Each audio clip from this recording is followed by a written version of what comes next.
Salut tout le monde, c'est Mia, j'espère que vous allez bien. Moi je suis trop contente de vous tourner cette vidéo aujourd'hui pour vous parler de quelque chose qui me tient grave à cœur. Donc comme vous l'avez vu dans le titre, il y a un an, je participais au SNU, Service National Universel. Donc je vais commencer par dire que c'est absolument pas quelque chose de militaire, mais c'est absolument pas non plus une colo. C'est juste deux phases obligatoires et une facultative.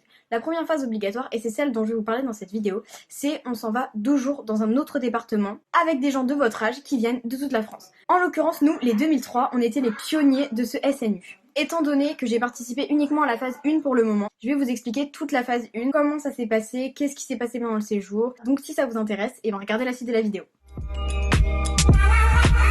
Donc déjà, comment j'ai appris que je partais au SNU? Il s'est passé 3-4 réunions d'explication avec simplement un diaporama avec énormément de texte pour nous expliquer ce qu'était le SNU, étant donné que personne n'y avait jamais participé puisque ça allait être le premier. Il fallait vendre du rêve aux élèves pour que les élèves se motivent, s'investissent dans ce SNU.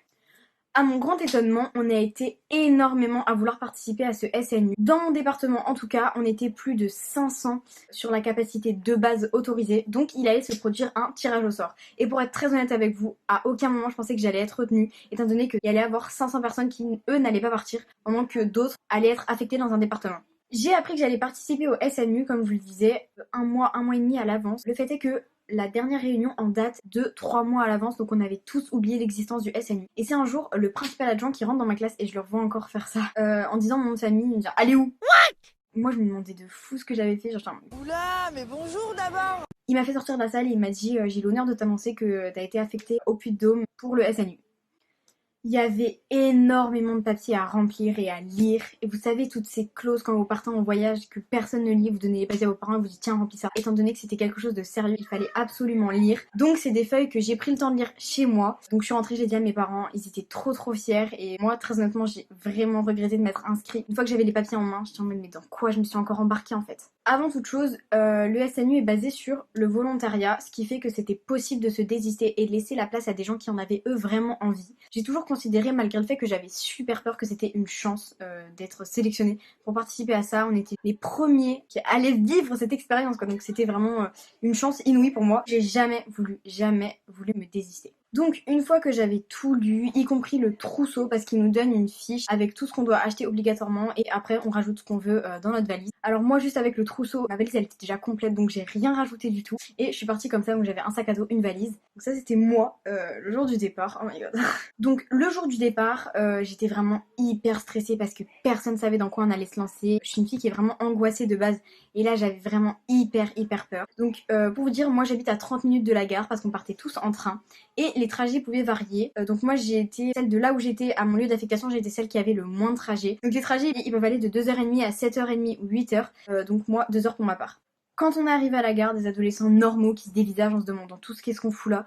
Une tutrice du coup qui était à la gare avec nous a donné nos billets et voilà, nous voilà partis pour 1h20 de route avant de changer de train. Pendant cette 1h20 de train, on a appris à se connaître les uns les autres et c'était vraiment trop bien parce que il y avait personne qui était gêné, il y avait personne qui avait honte ou quoi, on était tous en train de s'entraider, on avait nos valises, nos sacs, c'était incroyable, c'était super lourd et on s'entraidait tous, il y en a qui galéraient, d'autres prenaient les sacs et aidaient, je raconte n'importe quoi, voilà, je raconte n'importe quoi.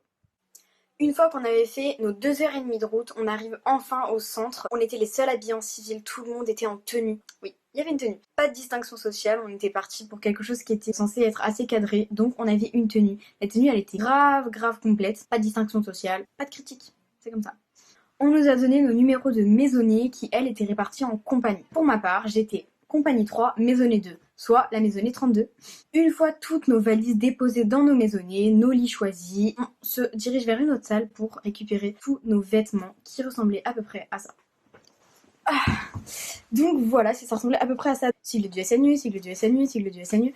On avait un pantalon bleu simplement et une ceinture. On avait aussi des baskets, un badge comme ça avec notre année, puisque à la base il était censé avoir une session 2020. Le fait est que à cause du corona... il n'y en a pas eu, donc on est pour l'instant encore les seuls à l'avoir fait. Donc on était habillés comme ça tous les jours, ou avec un t-shirt et un cycliste pour les après-midi sport. Je vais enlever ma fesse parce que... Hop là. Parlons un peu des maisonnées. Elles n'étaient pas mixtes évidemment, ce qui fait que les affinités se sont créées beaucoup plus facilement. On était filles, donc on parle make-up, on parle coiffure, ça va hyper vite. En très peu de temps, on a eu la relation de personnes qui se connaissaient depuis toujours et ça, c'est quelque chose qui m'a énormément marqué. On s'est tous soutenus dès le début, surtout après le 18 juin. Qu'est-ce qui s'est passé? Alors, c'était la canicule, c'était incroyable.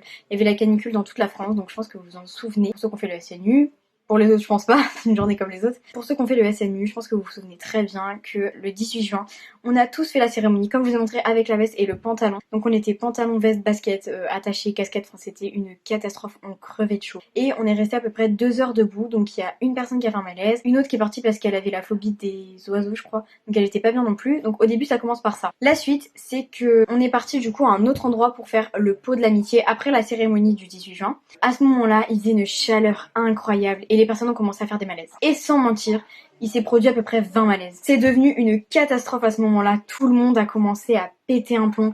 Il y avait trop de malaises, il fallait de l'eau, des gâteaux. On était censé retourner au centre à pied. On est finalement repartis tous dans les camions des militaires, dans les camions de pompiers. Il y en a qui sont partis à l'hôpital. Enfin, c'était vraiment une catastrophe, mais c'était une expérience vraiment enrichissante pour nous parce que on apprend ce que c'est que les expériences de la vie finalement, comment étaient les gens, alors même qu'on les connaît pas. À ce moment-là, des affinités aussi se sont créées et c'est ça qui a fait que c'était incroyable parce qu'on se connaissait depuis 2 jours et on a dû s'entraider, mais vraiment c'était incroyable. Et moi j'en reviens toujours pas parce que vraiment l'entraide qu'il y a eu ce jour-là, c'était vraiment énorme. Ensuite sinon, le séjour débute, donc le mardi il se passe tout ça. Personne n'oublie, ça reste gravé vraiment dans toutes nos mémoires. On fait le séjour avec ça, avec ce truc de se dire et s'il y a canicule, il peut se reproduire ça. Le SNU est d'abord basé sur le sport, les jeux, la découverte de la région et aussi les différents métiers de l'armée, tels que les gendarmes, les pompiers, les militaires, les pilotes de l'air, ce genre de choses. Ce qui se passait généralement, c'était que le matin, on avait module où on apprenait certains trucs sur les différents métiers avec des intervenants qui, eux, directement, c'était leur métier. Ce qui se passait pendant les modules tout le temps, c'est que, comme je vous ai dit, les journées, elles étaient hyper longues et on n'en pouvait plus. On était grave fatigués, on était tous sur nos tables en train de somnoler. C'était grave un manque de respect pour tous les intervenants qui venaient nous présenter leur métier. On en était conscients, mais on était aussi extrêmement fatigués. Et les gens qui parlent, en fait, simplement, ça nous berçait plus qu'autre chose. Donc on écoutait, mais on avait aussi extrêmement de fatigue en fait. Comme je vous ai dit, moi j'ai fait mon SNU au Puy-de-Dôme, donc la chaîne des montagnes, tout ça, on a forcément dû monter le Puy-de-Dôme. Enfin, moi je l'ai pas fait parce que comme je vous ai dit, il y avait H32 la canicule, donc ce qui est passé c'est qu'il y a la compagnie 1 et la moitié de la compagnie 2 qui est partie, la montée est descendue, et la deuxième moitié de la compagnie 2 et la compagnie 3, on l'a juste descendue. Mais même ça, en fait on a mis à peu près 3 heures, 3 heures et demie à le descendre, et même ça, enfin je veux dire c'était un trajet mais qui était génial, on chantait, on courait, on sautait, enfin c'était vraiment un truc de fou. Les 3 heures et demie on les a pas vus passer, enfin on est parti, il faisait jour, on est arrivé, il faisait nuit, et pourtant on s'en est même pas rendu compte, enfin c'était vraiment énorme. On parle de la nuit, tout ça, les journées elles étaient vraiment assez longues, donc on se réveillait, il était entre 6h et 6h30 et on se couchait, il était entre 22h30 23h. À 7h50, on était devant le drapeau pour la levée des couleurs. Qu'est-ce que la levée des couleurs? Simplement, on se tient au garde à vous, on regarde le drapeau monter en l'air et une fois qu'il est en l'air, on chante la Marseillaise. Donc les matinées commençaient à peu près entre 8h et 8h10 et elles se terminaient à midi quand on allait manger au self. C'était vraiment hyper long. Vous allez me dire 6h30, 22h, enfin c'est un lycéen normal. Oui, sauf que vous allez à l'école et vous rentrez. Nous, on était H24 en train de faire du sport, en train de bouger, en train de faire des jeux, des activités. Enfin, on était H24 en mouvement, je veux dire, on faisait tout le temps des activités, il y avait jamais un moment où on faisait rien quoi. Sauf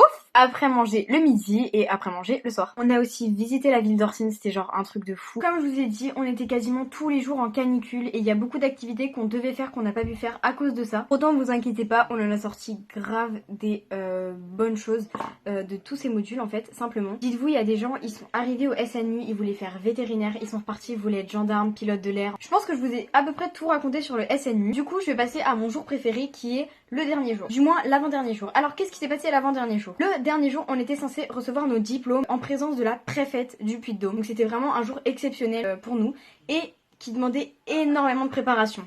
Alors je pense que vous avez tous déjà entendu la légende qui dit que dans l'armée on coupe l'herbe au ciseau et on fait les toilettes à la brosse à dents. Pour notre part, c'était absolument pas une légende. Les toilettes qui allaient être utilisées par la préfète, on les a fait à la brosse à dents. On a coupé l'herbe devant la salle à la brosse à dents aussi. Dans toutes les salles, on a passé le balai, la serpillière, pour certaines salles l'aspirateur. Dans certaines salles seulement, on mettait un climatiseur. Enfin, c'est vraiment une préparation de fou qui a demandé toute la matinée. Donc le dernier jour arrive, la remise des diplômes aussi. Donc pareil, on a fait une marche pour se mettre en place et recevoir nos diplômes. On était tous super fiers. Et on a fait un peu comme en Amérique. On n'a pas jeté nos chapeaux d'étudiants parce qu'on n'en avait pas. On a jeté nos casquettes en l'air. C'était vraiment un moment inoubliable. C'était trop bien. C'était incroyable. Donc c'est à ce moment-là qu'on s'est rendu compte qu'on venait de passer 12 jours intensifs dans un département qu'on ne connaissait pas, avec des gens qu'on ne connaissait pas qui sont devenus nos amis. Et je le pense sincèrement, c'est vraiment des amis. Au jour d'aujourd'hui, je leur parle encore. On se parle tout le temps, on prend des nouvelles tout le temps, régulièrement de tout le monde. C'est vraiment un truc incroyable. Tout le monde en tire seulement du positif du SNU. Le seul petit bémol dans notre centre à nous,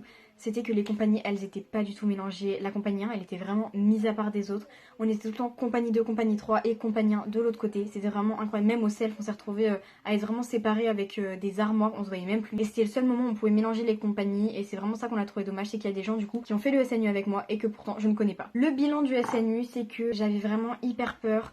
Et on est tous repartis en pleurs parce qu'on savait très bien que c'était des personnes qu'on allait pour la plupart jamais revoir. Et pourtant, elles sont là, elles sont gravées dans nos cœurs et on les oubliera jamais. Parce que ces personnes ont été là dans des moments compliqués tels que le 18 juin et tels que d'autres moments, parce qu'il y a beaucoup d'autres moments. On a partagé 12 jours de vie commune. C'était vraiment, on vivait ensemble, on vivait tous les sentiments, les émotions. On mangeait, on dormait, on se douchait. Enfin, c'était vraiment, on faisait tout ensemble et là, savoir que la plupart de ces personnes, on n'allait pas les revoir, forcément ça nous a fait un petit pincement au cœur. Donc voilà, je pense que je vous ai à peu près tout dit sur le SNU. Alors j'espère que cette vidéo vous aura plu. Si c'est le cas, n'hésitez pas à me le dire dans les commentaires, ça me ferait trop plaisir. C'est ma première vidéo et j'espère vraiment qu'elle va vous plaire. Sinon, vous pouvez simplement lâcher un pouce bleu ou vous abonner. C'est rien pour vous, mais ça représente tout pour moi. J'espère vraiment que cette vidéo vous aura plu. Vous pouvez aussi m'ajouter sur les réseaux sociaux tels que Instagram, Snapchat ou Twitter. Je vous les mets juste ici. Et on se retrouve bientôt dans une nouvelle vidéo, j'espère. Ciao!